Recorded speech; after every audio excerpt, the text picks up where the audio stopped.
조국혁신당 신장식 의원입니다. 기자회견 시작하겠습니다. 강자에게 정의를, 시민에게 권리를, 조국혁신당 신장식 의원입니다. 자식을 잃은 부모의 비탄을 자신의 인기몰이, 셀럽놀이의 수단으로 써먹은 표리부동, 양두구육, 인면수심, 이 말을 정치를 다시 시작한다는 한동훈 후보에게 돌려드립니다. 지난 23년 10월 MBC 라디오 진행자였던 저는 당시 법무부 장관이던 한동훈 장관에 대한 이 발언으로 방송통신위원회와 언론중재위 등에 제소되었습니다. 홍정기 일병, 그는 급성 골수성 백혈병으로 제때 치료받지 못해 군에 입대한 지 7개월 만에 숨졌습니다. 그의 죽음은 군이 부실한 의료 체계와 대응 때문이었습니다. 정부는 당시 조치를 실시한 군의관을 징계하고 잘못을 인정했지만 유족에게는 이미 유족연금이 지급됐다는 이유로 위자료 지급은 거부했습니다. 박정희 정권이 베트남전 희생자들에게 배상금을 주지 않기 위해 만든 이중배상 금지 제도 때문이었습니다. 다른 공무원 유족들 각자의 위자료 청구권이 인정되지만 군인, 군무원, 경찰, 예비군 유족들에게는 국가배상법이 청구권을 인정하고 있지 않기 때문에 벌어진 일입니다. 한동훈 당시 법무부 장관은 23년 5월 기자회견을 열어 홍정기 일병 유족에게 사과하고 국가배상법을 개정하겠다고 약속했습니다. 그러나 5개월 후 홍정기 일병 유가족은 1심에서 패소했습니다. 이유는 한동훈 장관이 약속했던 법안이 개정되지 않았기 때문입니다. 당시 정부는 국가배상법 개정안을 국회로 보내지 못하고 있었습니다.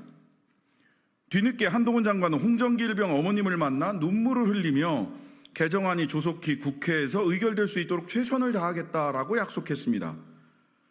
이 약속을 한 지 불과 5일 후인 12월 21일 한동훈 후보는 정부 여당의 비상대책위원장이 되었고 100여 명의 정부 여당 현직 국회의원들을 이끌었습니다.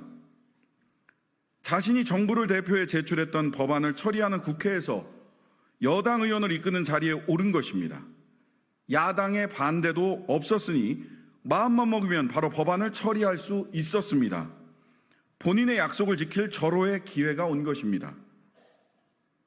그러나 기자회견까지 열어 법안 개정을 추진하겠다고 한 지 1년, 어머님을 만나 눈물 흘리며 개정안 의결에 최선을 다하겠다고 약속한 날로부터 5개월이 지나 21대 국회가 종료되었지만 국가배상법은 소관상임위원회인 법사위 소위의 안건상정조차 되지 않고 단 한 번의 심사도 없이 폐기되었습니다. 당시 법사위원장은 국민의힘 소속이었습니다. 결론적으로 한동훈 후보의 약속은 그저 말로만 한 약속이었을 뿐 어디에도 법안 처리를 위한 진심은 느낄 수 없습니다. 국민에 대한 진심을 이야기하며 여당 대표로 나서는 한동훈 후보님, 당신이 홍정기 일병 유가족을 만나 흘렸던 눈물은 도대체 무슨 의미입니까? 당신은 스스로 약속한 국가배상법 통과를 위해 무엇을 했습니까? 대체 무엇 때문에 눈물을 흘리며 한 약속을 헌신짝처럼 버린 것입니까? 한동훈의 정치란 책임지지 않아도 되는 표리부동, 양두구육과 같은 것입니까?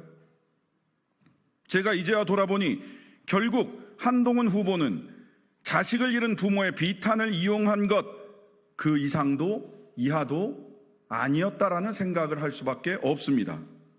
표리부동, 양두구육, 인면수심, 정부 여당의 당대표로 나서는 한동훈 후보에게 다시 돌려드립니다. 저는 한동훈 후보 본인이 작성하고 약속하고 국회로 보냈던 그 국가보상법을 토시 하나 바꾸지 않고 그대로 발의했습니다. 법안 내용에 대해 여야 이견이 없다고 했던 국민의힘과 정부는 법안 처리에 적극 협조해서 가장 빠른 본회의를 통해 통과시키기 바랍니다. 끝까지 부끄러움을 모르는 철면피는 되지 않길 바랍니다. 마지막으로 이 법은 홍정기 일병의 유가족만을 위한 법이 아닙니다. 작년 수해복구 작업 중 사망한 체해병의 유가족, 최근 얼차려 중 숨진 훈련병의 유가족 등 군대에서 불의의 사고로 순직한 가족을 둔 유가족에게 동일하게 적용되는 법이니만큼 22대 국회가 빠른 시일 내에 통과시킬 것을 여야 모두에게 제안드리는 것입니다. 마지막으로 한동훈 국민의힘 당대표 후보에게 한 말씀 더 드리겠습니다. 당대표가 되면 체해병 특검법을 발의하겠다고 하셨습니다. 지금 국회에서 추진하는 체해병 특검법이 야당만 특별검사를 추천하도록 되어 있기 때문에 반대한다라는 말씀도 하셨습니다. 다 잊으셨습니까?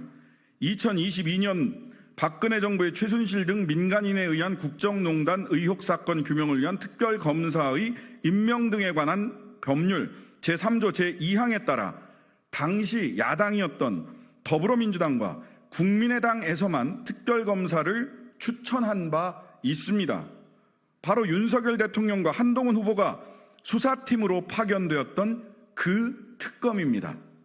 그때는 찬성하고 지금은 반대하십니까? 불리한 기억은 잊거나 사실조차 왜곡하는 정치인, 자신이 한 약속도 헌신짝처럼 취급하는 정치인, 신의를 상실한 정치인이 설 자리는 없다는 말씀을 어제 출사표를 던지신 한동훈 후보님께 드립니다. 마치겠습니다.